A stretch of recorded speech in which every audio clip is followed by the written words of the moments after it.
Gerke a couple of times in my own presentation, and as you gather, I owe quite a lot to her own work too, and so it's really nice to be able to introduce her as the speaker immediately following me. And Barbara has recently completed a DPhil at Oxford, and would you describe yourself as an independent scholar at this stage, Barbara? Or? You're about to postdoctoral stage. Barbara's in postdoctoral stage, and she's also the director of the International Trust for Traditional Medicine, based in Bir in Himachal Pradesh. And if I can pass this device on to you, and you can clip it onto your clothing somewhere, okay. That might help in. Yes. We'll just keep it. Okay, thanks. And where's my presentation? Oh, sorry, your presentation. Right. Now, this is supposed to work very smoothly, quickly. Not too bad. Well, thank you very much. Thank you all for coming, and thanks to ICTAM for inviting me. Yeah, over the next 20 minutes, I'd like to introduce you to Tibetan Chulen or essence extraction practices, mainly in Tibetan medicine and also really in contemporary Tibetan medical practice in Dharamsala. I have to say that I shifted field sites from Kalimpong, Darjeeling to Himachal Pradesh, where I live now, and that the International Trust for Traditional Medicine that I've been running in Kalimpong for 14 years has now been closed, so I'm just really living near Dharamsala doing research and writing. So today I'll try to convey basic meanings of how can we understand this Chulen. What does it mean, extracting an essence, and how do we find this in contemporary Tibetan medical practice? So I just start with explaining the different types of Chu and then Chu Limpa. And as very often in traditional Asian medical systems, we find medical terminology with a variety of meanings. So we have to be aware here that there's not just one type of Chulen. There are many, many different types of Chulen. And so we have to be aware it's a very complex system, and I will really just talk about a very specific type, but I'm trying to give you an overview. So the term Chu as such can mean anything really from taste, essence, to elixir to, as you can see, moisture, potency. I'm not going to read out all the terms, but it has a wide variety of meanings. So when we come across it in Tibetan medical texts, as well as in many tantric texts where the more spiritual Chulen practices are explained, we just have to contextualize the meaning. So if you look at Chu Limpa, which we could translate as to take the essence, even this term has been translated as elixir, so it's a substance, but it also means alchemy as a whole. And it means the extracting the elixir of minerals from the earth and subsisting upon it. It's also the translation of the Sanskrit term rasa yana. So rasa yana in Tibetan translates as Chulen. And we have a variety of preparations of these long-life elixirs that are generally referred to as Chulen. And if you talk to contemporary doctors, they will often tell you Chulen, oh, this is like a vitamin, or this is like a tonic. So they're new modern interpretations of what a Chulen involves. So definitions of Chulen vary, and in Tibetan Buddhist and medical contexts, Chulen can mean a variety of things. So just to summarize this, we have these meditative fasting practices, really where people live in retreat and they live on these essence extraction pills. We have a few translations here. The second Dalai Lama wrote a text of taking the essence of flowers, which has been translated into English. It's available in the Tibetan medicine volumes from 1982, and also Glenn Mullen made a translation of this particular text. Then we have a variety of elixirs for old age, which I will introduce to you in a little while. And then we have rejuvenation tonics, as I said, like vitamin. Normally the Tibetan term for vitamin is topke, but even medicinal butters, the menmars, were often explained to me as types of Chulen. So if we look a little bit at the origin of the Indian traditions of Rasayana in Tibet, we find that there were actually two traditions. One was the compounding of elixirs and tonics, and then there was the transmutation of metals into gold. And both traditions came to Tibet, but the compounding of elixir and tonics actually made way into the Tibetan medical text and medical knowledge. I haven't really come across the text on Sergio, or the transmutation of base metals into gold in medical text. And if you have come across those texts, I'll be happy if you point them out to me. So what I've been looking at are the Rasayana texts that were translated from Sanskrit into Tibetan, and that are also found really in the unique Tibetan texts, and that translated Rasayana in terms of geriatrics as well as aphrodisiacs. So we have these two subheadings that we find in the text. One is geriatrics, Gerpasoa, which includes the rejuvenating tonics, issues of fertility and semen production, then come under aphrodisiacs or virility. And there are several chapters in the Gushi, the main Tibetan medical text, that deal with those. So if you look at these key chapters of the Gushi, and I expect that most of you know or can place this main medical text. There's the chapter 23 in the second treatise, which is on maintaining health. And then we have chapter 90 in the third treatise, which really deals with the treatment of the aged with essence extraction, and that's the main chapter I'm going to deal with. Then we also have chapter 91, which is really on the treatment mainly of male infertility, and chapter 92 on the treatment of infertility in women. Now, chapter 23 and 90, there are a few English translations available, prepared by Mensikang in Dharamsala in a recent translation, also by Barry Clark early in 1995. And we have an English translation of chapter 90 by Emmerich.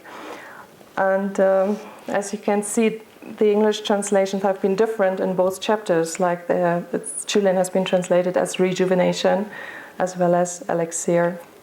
Now, an important point that David Gordon White, who wrote the Alchemical Body, made is that the near identification with longevity and virility is a fundamental one in India. So linking together the bodily processes of digestion, production, retention, conception, and reproduction.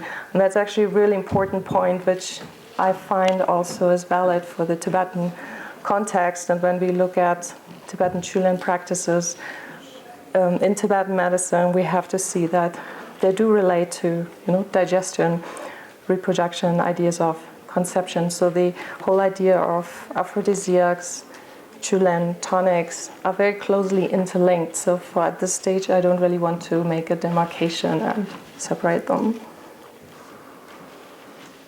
So if we look a little bit closer at chapter 23 on maintaining health, we find a general description of two types of Chulen.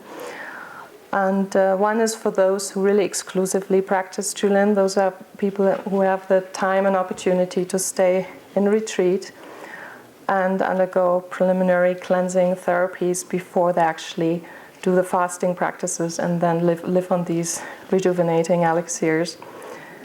The only place I've come across actually in the West is Namkhai Norbu Rinpoche, who is giving these Chulen retreats and teaches how to do these practices, just as a note on the side.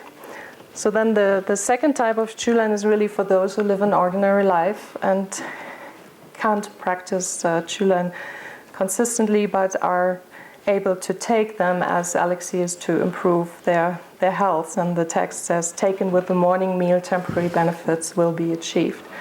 So even if you can't do the fasting practices and can't stay in retreat, by taking Chulen you can receive some benefits. And since Chulen is mainly aimed at treating the aged, it's interesting to look at how the process of aging is understood in the Gyshi. And the third treatise mentions primary and secondary causes of aging. So the primary cause of aging is related to the 5 elements, and as you might know, everything in Tibetan medicine is said to exist of the 5 elements. So the transformation of the 5 elements with time, along with the degeneration of the so-called Lusung Dun, the 7 bodily substances that maintain the body, are said to, bring about the process of aging. And contributing to this are secondary causes of aging, which are the passing of years, the passing of time, physical exhaustion, and mental stress. And Chulen practices are usually recommended for people above 50 or 60.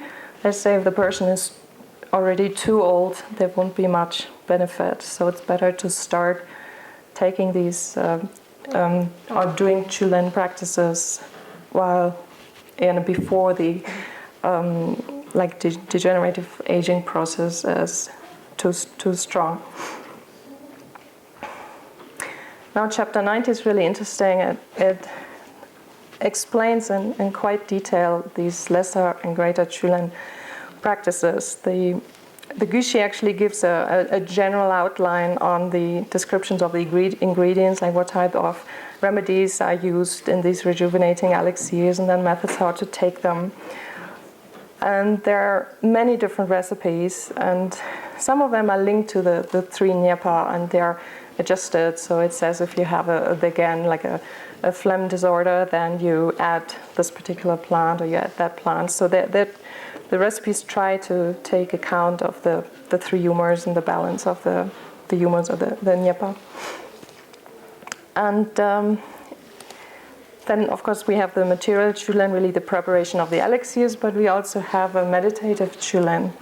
And there, Sangigetsu's commentary on the Gyshi is quite elaborate, and this entire chapter is really devoted to explain these meditative practices that the physician actually undergoes in order to consecrate these medicinal elixirs with mantras and visualization practices. There are 2 types of consecration practices. One is called the greater elixir of rejuvenation, and the other is called the lesser elixir of rejuvenation. And many of you must have seen the Tibetan medical paintings, and 2 of those paintings that were published in various editions. This one is from the 1992 English publication, really shows the visualization practice. I don't know do we have a pointer? Maybe not, huh? Anyway, just want if you can point at the physician and he's in the left center of the image. Yeah, there's one is there, and on the other one also has a physician sitting there. So he's the actual practitioner. And the left tanka shows the visualization practice of the greater Chulen, and which is more complex, whereas the right one has a more simplified version just with Amitayos in the center. And now I have to rush a bit through because we're running out of time. So thank you, Geoffrey. Good point. Just to briefly summarize the purpose of practicing Chulen. Of course, in the Buddhist tantras, it will say the aim is, to maintain a healthy body so you can practice and reach enlightenment. Whereas it also has a very practical purpose, and it had a very practical purpose in Tibet, and that was to provide the yogin with large periods of free time to be spent in mountain retreats without being distracted by mundane activities of organizing food supplies. So a lot of yogis who lived in the caves actually benefited from these Chulen practices, living on these pills and not having to have organized food. So I can't go into more detail, there's this really nice, interesting text also available in an English translation by Shalza Tashi-Gelsen with all kinds of different Chulen practices from nettles and waters and different plants. So if we look at taking the essence, actually looking at the recipe will describe that you have to soak the substances in water, remove the sediments, add things to liquid, boil them, strain them off. Like it's a whole process, actually a chemical process of extracting the essence. Whereas if you visualize the Chulen, there you take the life essence, for example, from all the Buddhas, you take the essence of breath from all living beings in the 6 realms and the quality of pure essences of the elements, and the essence of nectar contained in the oceans. So the idea is that the essence is out there, and the meditator can extract it and then absorb it into his own body, as well as into the medicinal substances he's just created, and then consecrating them through this practice. Now, what has happened to Chulen in Tibetan medicine? And it's actually quite an interesting development, and I brought some of the products that are developed by Mensekang and Dharamsala these days and are sold over the counter, as well as Amchis prescribed them for certain illnesses. And there are tonics, elixirs, energy boosters, are aimed at all age groups, contain plant and minerals that are made into a granule based on a rice dough and then put in little packets which people take. And the interesting part is that the prescription that comes with the elixir of rejuvenation shows the tanka of the Chulen practice. And this time it's not the physician, but it's the patient who is instructed to do this practice while taking the Chulen. And we find the prescriptions in Tibetan and English of the meditation practice on the back. So that's a new development. Previously it was the physician doing the practice. Now it's the patient who can do this practice. Here are just a few pictures of these products, and if we look at them, that's what I'm now trying to do in my postdoctoral research. Look at how are they explained, how do they explain Chulen, what kind of terms do they use also in English, and there we find terms like energy booster, vital nourishment, rebuilds the immune system, strengthening after long-term illness, aphrodisiacs, and combating aging, like a whole lot of terms and ways Chulen products are described and sold now really, and actually internationally, from Mensekang and Dharamsala. So these elixirs are, on the one hand, health tonics. They are aimed at all age groups, which is quite interesting and also reflects in the images. Like here you have this couple kissing under a tree, and this is for the aphrodisiac tonic. This is the old man living on Chulen. Here you have a chronic ill person recovering through Chulen. And here you have a mother and a child and boosting the energy of the child through a tonic or a Chulen. And yeah, unfortunately time is running out. My last slide. My research in progress, and what kind of questions I'm asking these days and trying to find out is how's this explained, like when they write strengthening the immune system, how do they explain this in Tibetan medical terms? How do they relate this to, for example, Lusung Dön? And you have Dr. Pema Dorje was very helpful in explaining this and said strengthening the immune system is actually strengthening these Lusung Dön, these 7 substances that maintain the body. And the interesting thing for those of you who know digestive processes in Tibetan medicine, digestion in itself is an essence extraction. From the food you extract these 7 Lusung Dön. So from the food you extract the blood, and therefore the essence is the flesh, and so on, till you reach the regenerative fluid and the dangchok, the radiance of a person. So that in itself is an essence extraction that takes place in the body. So taking Chulen will remedy and support this kind of essence extraction. Then another interesting explanation, because I was asking how are these Chulen made, and of course there's not anymore this process of boiling and extracting. It's mainly using plant and mineral materials and making a powder and a granule out of it. So where is the essence extraction? And Dr. Lobsang Chuna, who is the new director at the SORIC department, explained that the essence is now extracted within the body. You take it, like there's the chew in the material and the plants, and then when you take it, the process will take place inside the body. So these are interesting reinterpretations of Chulen that I started looking at recently and will continue to work on over the next 5-6 months. But I'll be working on this project. So I think time is up. I don't know if there's some time for questions. Thanks. I hope I gave you a brief idea on what Chulen is about in Tibetan medicine. You're welcome to look at these products or things if you're interested after the talk. Thank you.